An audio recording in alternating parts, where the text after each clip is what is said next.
부동산 투기 의혹으로 자진 사퇴를 선언한 국민의힘 윤희숙 의원이 최근 제기된 의혹과 관련해 기자회견을 가졌습니다. 윤 의원은 민주당의 근거 없는 흑색 선전이 도를 넘었다며 공수처 수사를 자진 의뢰하는 정면 돌파를 택했습니다. 민주당은 내달 4일 충청권을 시작으로 순회 경선에 나설 예정인데 대선 주자들은 오늘 TV토론회에서 또 한 번 격돌합니다. 국회로 가보겠습니다. 최혜영 기자. 네, 국회입니다. 네, 윤희숙 의원이 오늘 오후 국회에서 기자회견을 가졌죠. 자세한 내용 전해주시죠. 네, 윤희숙 의원이 자진 사퇴를 선언한 지 이틀 만에 다시 기자회견장에 섰습니다. 윤 의원은 도를 넘는 모욕을 뿜어내는 여당 정치인을 더는 방치해서는 안 된다고 생각했다고 밝혔는데요. 먼저 투기 의혹을 설명하며 부친의 자필 편지를 대신 읽었습니다.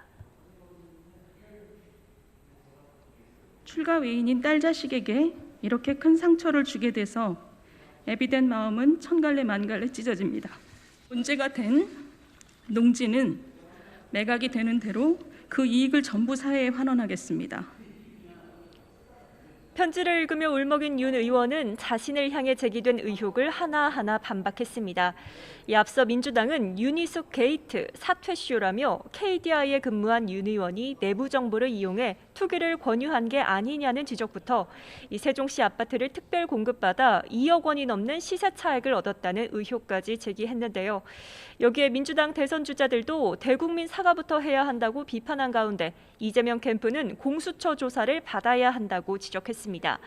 이에 윤 의원은 KDI 재직 당시 별도 조직에서 진행하는 예비 타당성 조사 정보에 접근하는 것 자체가 불가능했고 이 세종 특별공급 아파트에는 7년 정도 실거주했다고 반박했는데요.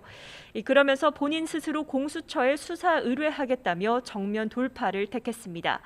이 조사 끝에 어떤 혐의도 없다면 민주당 정치인은 모두 의원직은 물론 이재명 지사도 사퇴해야 한다고 경고했습니다. 부동산 투기 의혹 논란과 함께 언론중재법 개정안을 두고도 여야가 갈등도 계속되고 있죠.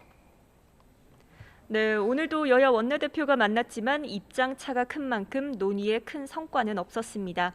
다만 언론중재법에 대한 당 안팎의 우려가 커지면서 민주당 안에서는 신중론이 확산하는 분위기인데요. 먼저 민주당은 오늘 관련 상임위 위원을 불러 언론중재법 처리 방안을 다시금 논의했습니다.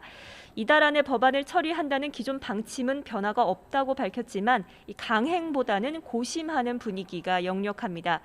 우선 당내 우려부터 수습하기 위해 오는 30일 본회의를 앞두고 의원총회를 열어 법안 처리 여부를 논의하기로 했습니다.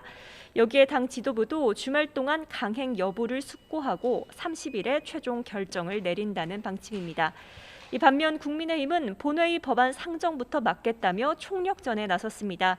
본회의 무제한 토론 신청이 쇄도하고 있다면서 민주당이 요청한 전원위원회는 응하지 않겠다고도 밝혔습니다.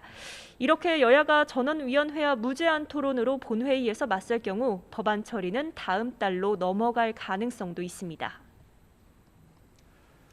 대선 주자 움직임도 살펴보겠습니다. 오늘 민주당 대선 주자들 TV 토론에서 또 한 번 격돌한다고요?